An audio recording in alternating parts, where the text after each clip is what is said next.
So we're holding here a shirt I wore February 5th, 2022.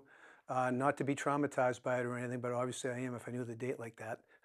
I was in a manhole outside Lowell City Hall working where I'd spliced cable the night before onto a section that we had replaced all day February 4th in an ice storm.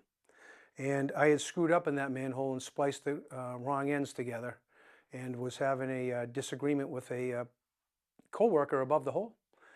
And I like to talk with my hands quite a bit.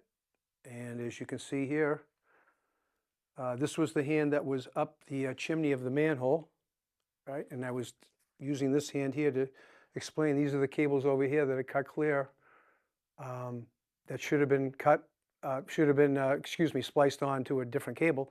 And the fault current came across my chest and up the chimney. This was the hand here that got injured that was not affected in the PPE shirt. And this actually saved me from any severe burns or injuries because I was wearing the proper PPE. Underneath this shirt, I was wearing a cotton sweatshirt, which you're not supposed to wear, but I was wearing that day for warmth.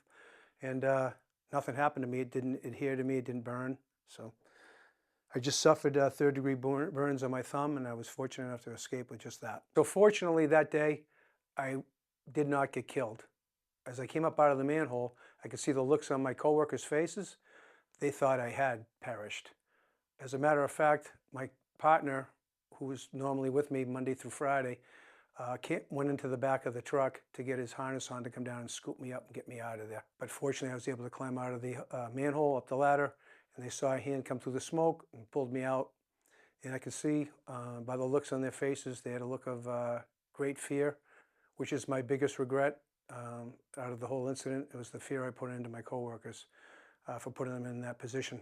But I also learned too that the value of PPE and making sure that you're wearing the right product, because companies invest millions of dollars yearly to improve the product and have you wear it to save your life. So from that point on, I realized how important it is to work safe and be safe on that job site.